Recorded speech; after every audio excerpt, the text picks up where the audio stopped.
Hello everyone, hope you're doing well. I thought we would have a look at the Warbonds shop, which is coming to the game in January. It hasn't actually hit the game yet, it will be available in a couple of days, but the main reason why I want to cover it now is because there's a lot to actually look forward to on this, and since there is a way of being able to get more than one vehicle at once, I thought why not try and cover it now so maybe you get kind of a head start. The fact is, when we have a look at the Warbonds shop, it has actually improved a lot over the last few months, with the addition of certain ideas and certain parts of it that have given players more reasons to grind this.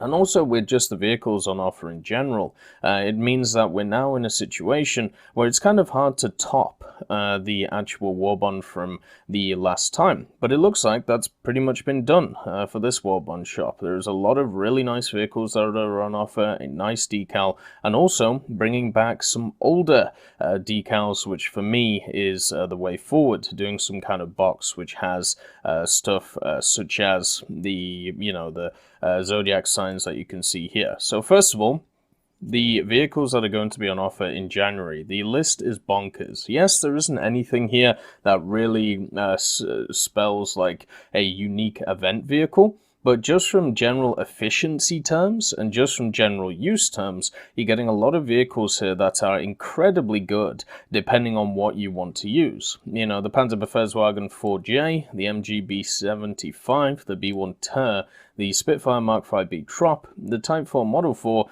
the T20, the Pz.Bef.Wg.IV, and the Ki-45 High Tie. There is a lot of very good vehicles in this list. Nearly all of them are what I would class as meta vehicles, or at least can be used in a meta way, and that's just really good for this Warbonds shop, meaning that they're pumping more energy into giving you parts in the game, which would make, your grinding experience better and also mean you get more stuff out of it. So the first thing to also understand is the decal that's on offer is the Pisces Zodiac, the 834th BS, 486 BG, 8th Air Force, the USAF, and it's this one right here. And I think overall it's a really nice decal, but with all the other stuff on offer, it's kind of making it harder and harder to be able to get these decals, just because they cost so much on the Warbonds store. Hopefully at some point they get reduced, so therefore we can work on getting more than just one of the decals and something else such as a vehicle.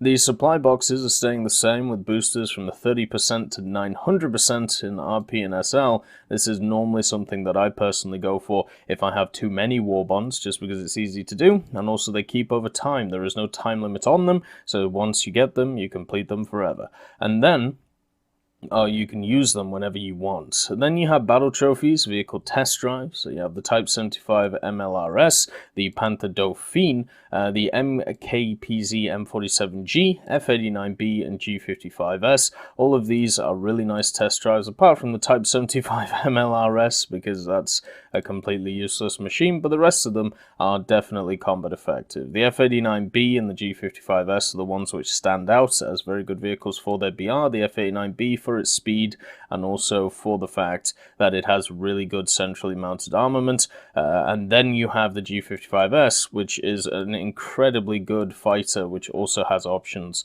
to be in secondary armament options. The M47, I wish I had better gun depression, and it should have better gun depression, but overall it's a solid medium tank since it's spaded. The Panther Dauphine is a Panther. If you don't like the Panther, fair enough, but I really do like the Panther. I think it's a solid vehicle at 5.7, and since France doesn't really have a 5.7, it's nice that you can have a crowning vehicle to run with the ARL 44 and something else at that BR. The Type 75 MLRS is a meme.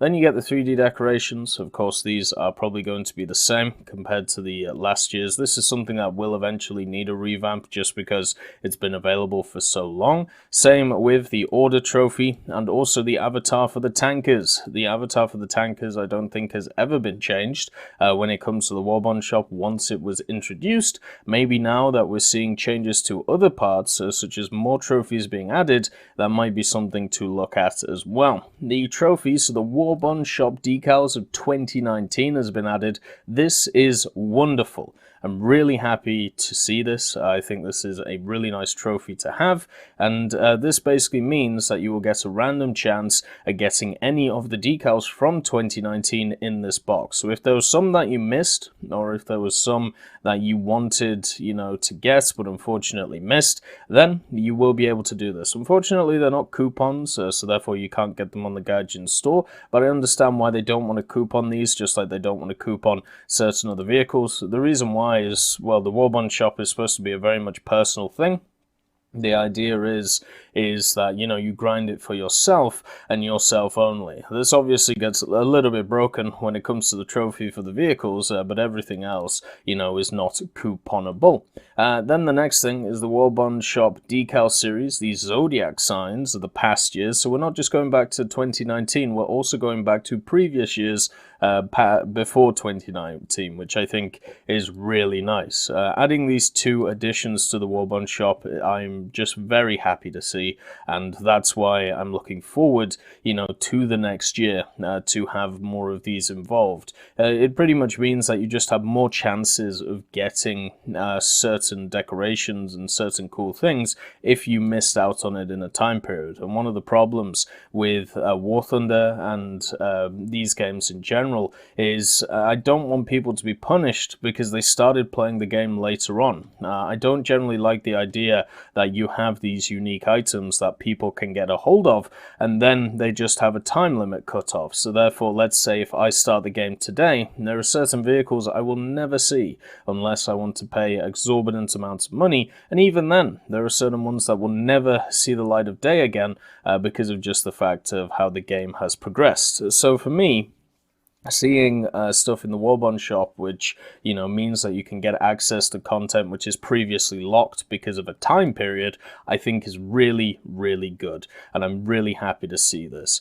Then the trophy avatar for tankers, as I said, this won't have changed, and then the order trophy. The trophy vehicles as well, this hasn't changed. Normally the theory, at least when I was talking to Matrix and a few others, was that the idea would probably be that these trophies, they would give you 6 months in order to get all of these vehicles. So even though it was a random chance and some had a higher chance of dropping than others, you could still have the general chance of getting these 6 vehicles. So therefore, a 6-month period for a box, and then they move on to the next box. Well, we're past that 6-month period right now, and this box hasn't changed. So therefore, that theory is kind of out of the window when it comes to general use. So yeah, hopefully this trophy vehicle box changes soon, because, well, it's just been the same for an incredibly long time, and a lot of these vehicles are available on the Gaijin market, and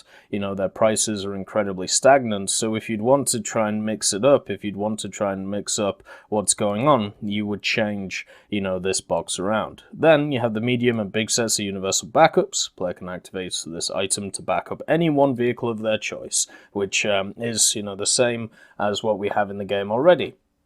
So as I said, this isn't available yet in the game, but we can have a look in the game and have a look at the vehicles that will be on offer in exactly 2 days, 6 hours from the recording of this video. This is the old Warbond shop that you can see before you, and you can see that the changes are mainly going to be the 2 additional decal boxes, and then obviously the new vehicles. This decal will obviously change as well.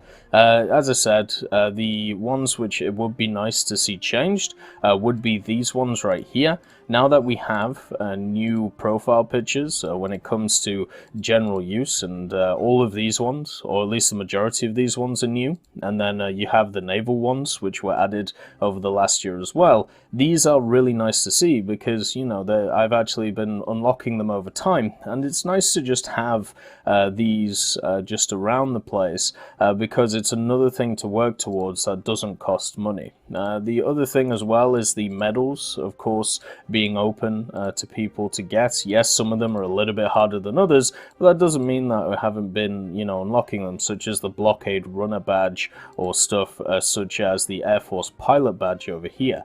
So more content which is unlockable to the general player, I think, is good, and even putting it in the Warbond shop in the form of these these profile icons would be a way to increase that as well by changing changing these, since of course, you know, they've been around for so long. You've had so many opportunities to be able to pick them up. If you haven't picked them up by now, then, you know, it's kind of silly. But then again, what you could do is once you take these out and replace them with other ones, you could then have another box, which is kind of the same as this Warbonds Shop Decals of 2019 box, and just throw all of these ones in and give you an RNG profile pick out of it. So that would be a way to go. Anyway, let's have a look at the vehicles that are going to be on offer in January's Warbonds shop. The first one is of course a German vehicle in the form of the Pz.Bef.Wg.IV. It is right here. It is a Battle Racing 4.0 vehicle, and the main difference between this and let's say something like the Panzer IV-H, which sits at 4.3, or the Panzer IV-G, is that it has a little bit more armor at 4.0 than the Panzer IV-G, but it does actually sacrifice certain things for it. So you can see that the turret rotation speed of this machine is only 3.6 degrees per second, and also when it comes to its additional armor, it has a little bit on the sides, and it also gets access to this add-on armor package. Now the turret rotation speed will get better once you get, you know, this upgrade, but still it's never going to get up to the same area as this Panzer IV-G at 9.8 degrees per second. So it just gives you another option with the good 75mm KWK 40L48, which can go through anything at its BR and actually does really well against meta vehicles such as stuff like T-34s. So for me personally, I think this is a good pickup. It just adds to the already good 4.0 lineup that Germany has. If you are lucky enough to have the captured the captured German lineup, though, that is the one to go for. And what I mean by this is the T-34-747, the KV-1B, and of course the Panzerkampfwagen Churchill, which is just a monstrosity of a lineup, and is a lineup that I will never use because I think it's fundamentally broken and cheap in the game. So yeah, first we're starting off with a command vehicle, which is pretty fun, and overall, you know, still a very useful vehicle, even though its turret drive is a bit of an issue. The next vehicle is a fleet vehicle for the British, the Mk.Vb.75. Now the reason why the Mk.Vb.Wg.IV is nice is because at 2.0 you have access to a 40mm QF Mark IIc on the front. Then you have access to 20mm on the back and some loose machine guns, which are kind of useless. The main power of this machine is its speed and its 40mm. And at a wonderful BR at 2.0, you have a lot of options to run with it. You have the Dark class with its 40mm, the Fairmal, and if we just change over to Naval Arcade, you have the Dark class, which for some reason I have to purchase stuff for. Oh yeah, because it's new clips. But you have the Dark class, the Fairmals, and then of course you can run it with the Flower class if you feel like it.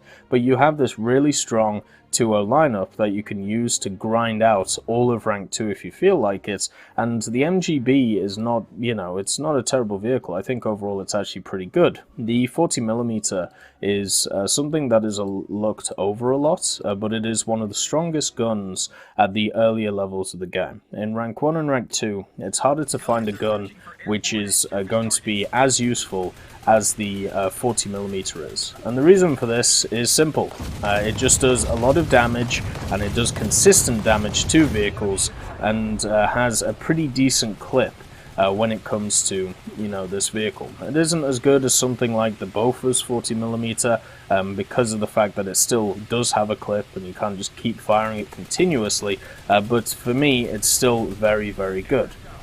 You can see as well, the speed of the machine is nice. The only issue it has when it comes to targeting, as you can see right here, because it is quite fast at 90 kilometers an hour in arcade, shooting straight with it is not really an option.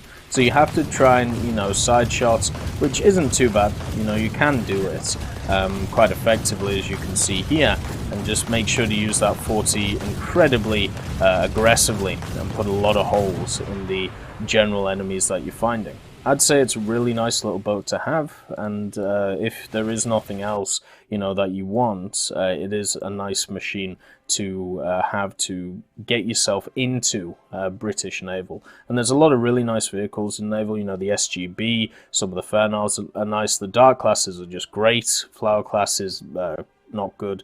River class is nice, but obviously that's an event vehicle. And generally, the destroyers are pretty fun. So for me, when I look at the British tree, if you want a kickstart to it and you haven't played it too much, the Mk.Vb.75 is a pretty good one. The B1 Ter is a French juggernaut. Being at 2.3, it is a perfect vehicle when you ever have those events where you have to use rank 2 or above vehicles. Operation Shipyard was one of those events, and it also called for people to get, top 1%. I know a lot of people who use the B1 Ter in order to do this because it's just a fat B1 bis. What I mean by this is it has 70 millimeters of armor on the front of it, on the front plate. It has nearly 100 millimeters of effective armor on the turret. It has an effective 47 millimeter. It has 70 millimeters of armor on the side of the damn thing, and also 50 on the rear. So this is just not easy to pen. It's got one weak spot, and it's right here.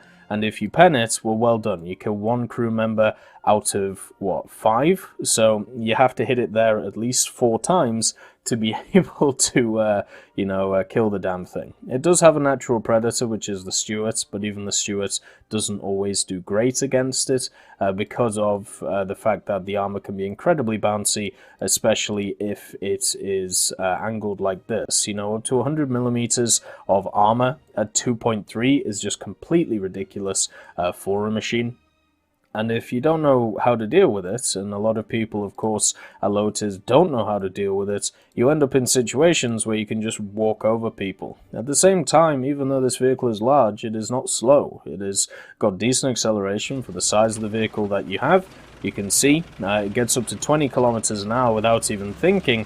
And we're in arcade actually, so let's just change that real quick. But it does get up to 20 kilometers an hour pretty quick for what it is, and since it has great side armor, you can generally, after getting shot, you're not going to take too much damage at the start, so you can reposition and be able to, get towards the enemy. You can still see getting to 20 kilometers an hour in realistic is not really an issue. The gun itself, yes, it's not very stable, but it's got good muzzle velocity on the 47, and if you really need to bang somebody, you can always use the 75 if you feel like it.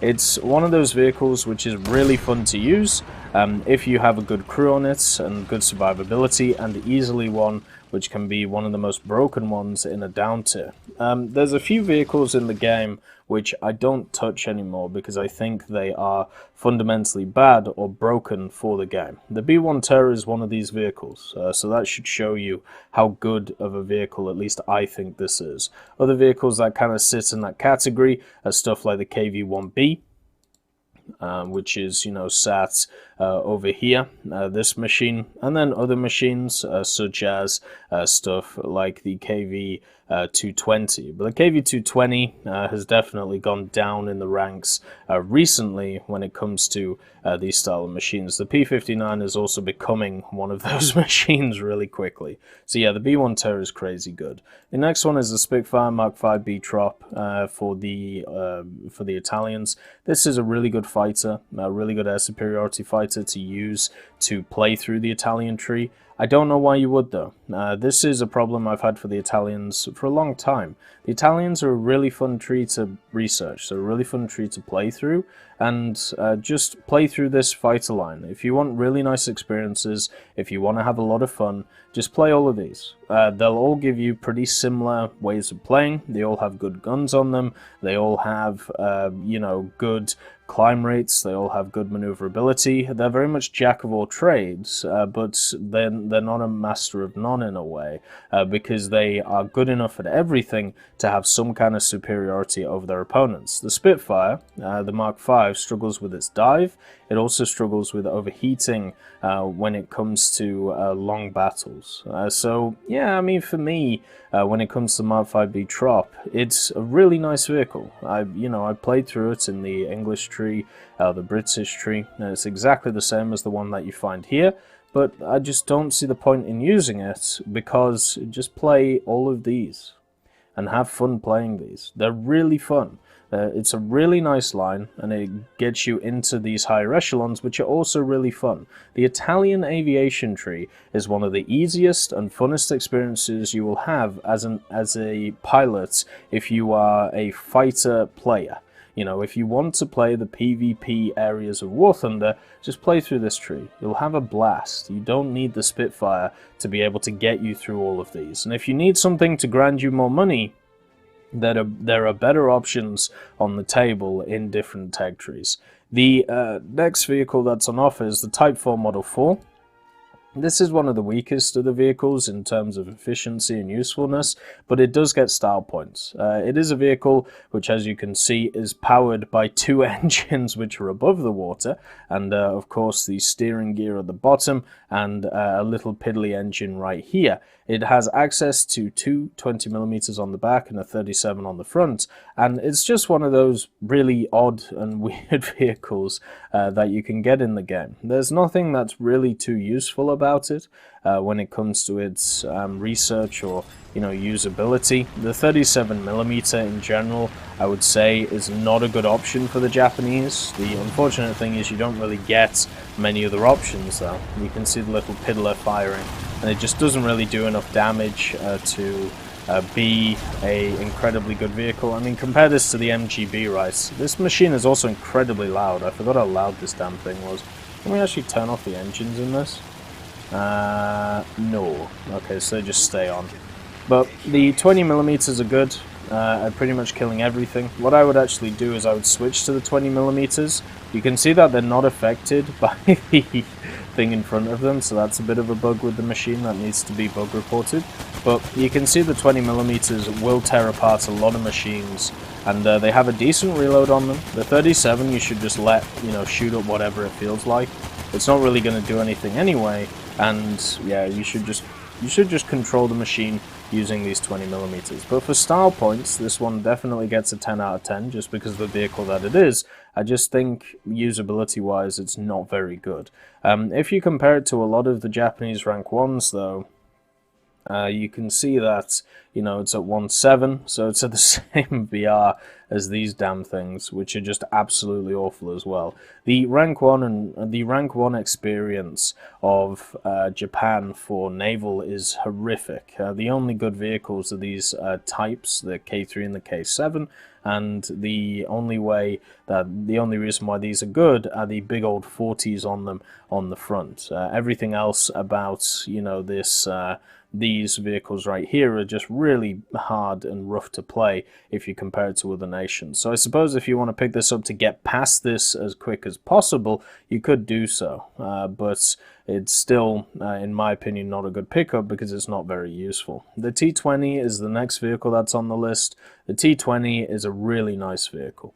There's no doubt about it. And at 5.3, it's at a really nice BR as well. You can run it with the Hellcats, you can run it with the Black Cats, you can run it with the Jumbos as well, which are at 5.0, and you can also run it with stuff like the P47M1RE or stuff like the P47N or the P51. It's got a solid lineup around it in ground realistic. It has good gun depression. The great thing about its turrets is because it's mounted at the front, it means that the chassis doesn't get in the way of the gun at all, which it does on other vehicles. It does have okay armor, 63mm on the front, which goes up to about 90mm most of the time, and the turret itself has a gun shield which can easily go up to 100 to 150. So it's not an easy nut to crack, but most vehicles that you face will be able to crack it.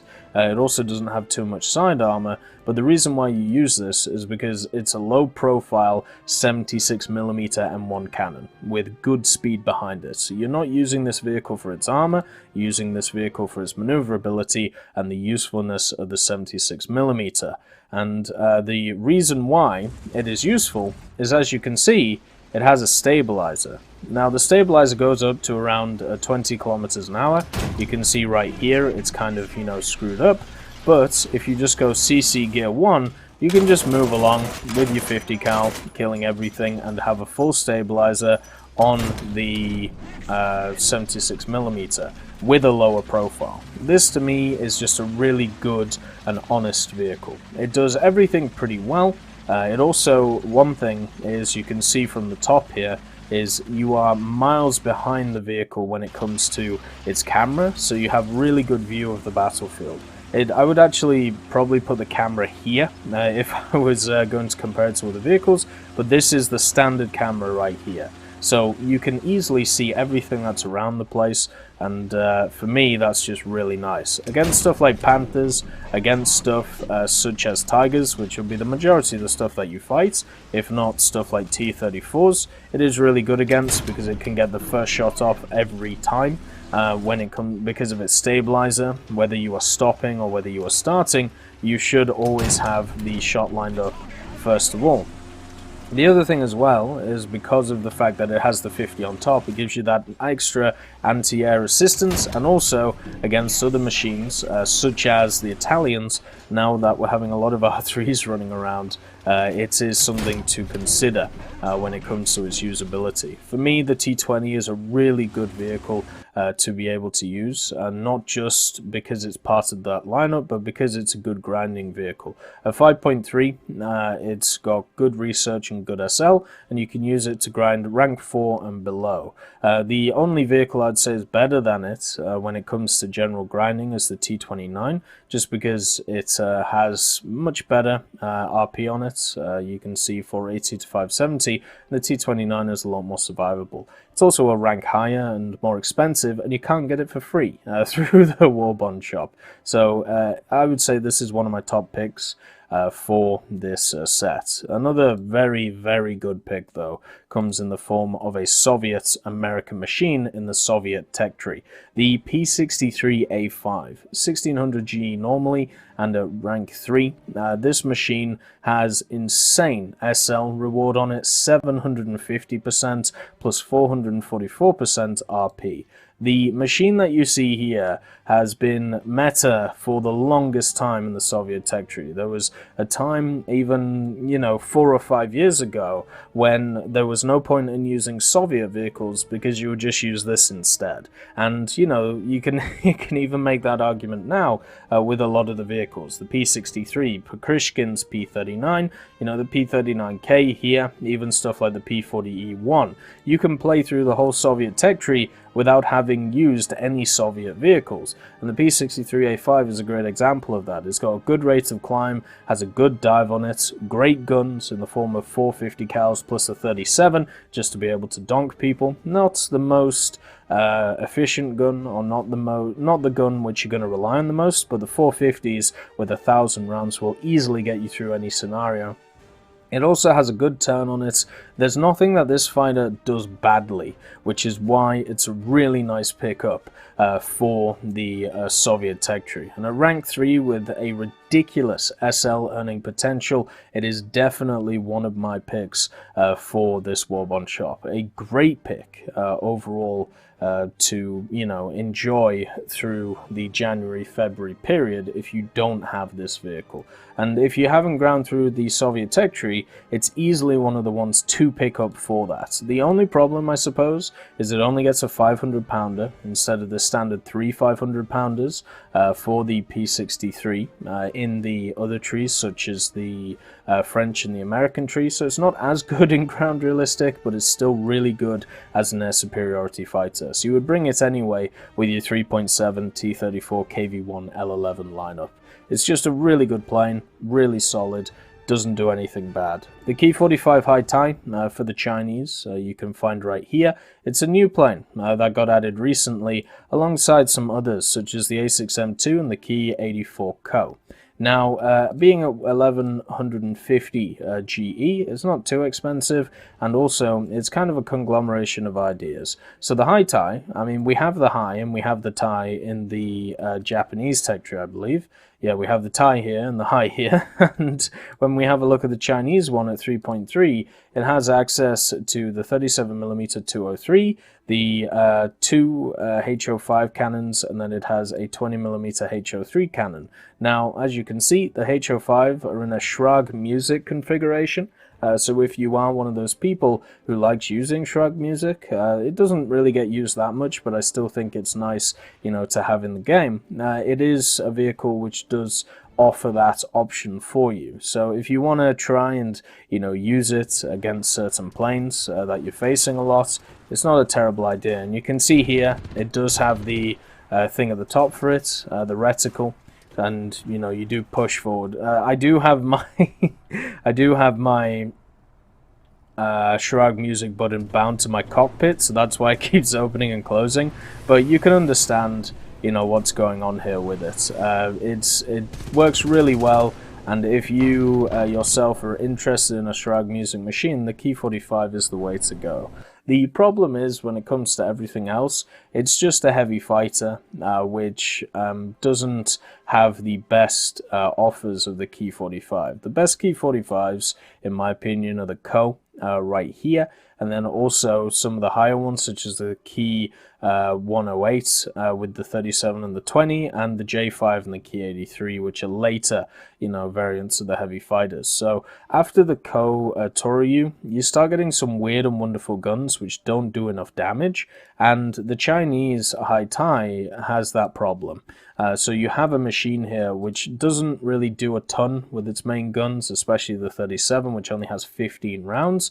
It also has a problem when it comes to its usefulness against ground targets. So you can see the pen is only 22mm on the 20s, and the 37 it only gets heavy. So this is completely designed to pretty much take out bombers, and it is not reliable enough to do it. At the same rank 2, you have some absolute killers in the Chinese tech tree. The P-40 is not a bad aircraft, it's fun to use. The Ki-44 is an insanely good aircraft, and so is the Ki-61 Otsu Hien. The P-43 Lancia is also great as well. So this, as a pickup, is very hard to actually say, yes, go for. The only reason to pick this up is that it has maybe the highest reward for a sell in the game.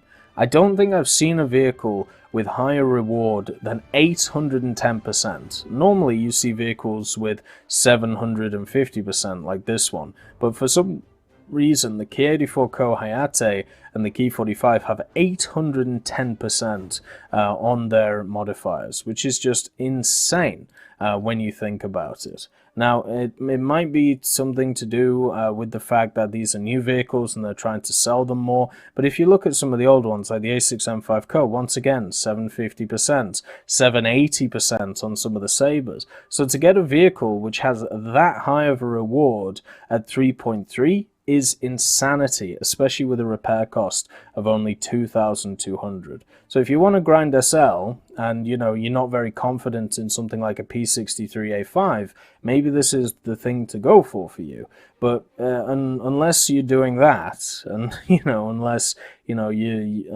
or if you're worried about every other aspect of the game, there's just better options in this Warbond shop than the High Tai. The other thing as well is, since it is new to the game, maybe it will, get dropped in price. We don't know how well it's selling. All of these things, it's still up in the air when it comes to us. There is also a chance that we get more premiums added to the Chinese tech tree, especially in the form of the ground tech tree, which is still struggling for some. So we'll have to see, what is going on going forward. So if I was going to give you a quick, which one's the best, which one's the worst, for me, the first place is the B1 Tur. It is a monster at rank 2, and even though it's not high in the pecking order when it comes to rank, it's still good at researching rank 3, 2 and 1, which is good enough if you're starting out the French tech tree, and it's just amazing at its BR. It is broken at its BR in my opinion, and has a good lineup around it, being backed up by the BIS and some planes as well. The next one is the T20, just because of the fact that its general usability doesn't have a weakness really, even in its armor can be incredibly bouncy and fits really well into a lovely 5-3 lineup. Let's just change it there just to show you. So the this is my 5-3 lineup that I run with the Hellcats, the Jumbos. You could easily replace this with one of the Jumbos. Then number 3 is the Pz.Bef.Wg.IV. It's great in every aspect of the game, it's fun to fly in every aspect of the game, and it's a very good air superiority fighter that doesn't have really a downside. The next vehicle is then the Mk.Vb./75, just because of that 40mm on the front, and also it gets you access to some of the really fun machines in the game, such as the Brave class, the Dark class, and the SGB Grey Fox. The vehicle after that is the Spitfire Mk.Vb Trop, the Italian one, which, as I said, it's a great vehicle, but just play these. So that's why it's down the list. The next vehicle is then the Pz.Bef.Wg.IV, which of course is sat in the German tech tree right here, and bringing up the rear is the Type 4 Model 4 for the Japanese, which is fun but still lacking a lot when it comes to its general usefulness, and the High Tai for the Chinese, which once again is also lacking in its general usefulness. So that is looking at the January Warbond shop for 2020. It's a great start to the year. There's a lot of really nice stuff on offer, and I'm incredibly happy to see it come to the game. I hope you all have a wonderful day, and I'll see you next time. I'd just like to thank Ambrosius McClellan, B. Young, Blackie, Daniel Stanton, Jay Wilt, John Ryman, Joseph Anders, Martinez, Moxie, Super Cacti, Uyans Terry, E-Love Goat, and Seductive Trash Can for supporting the channel.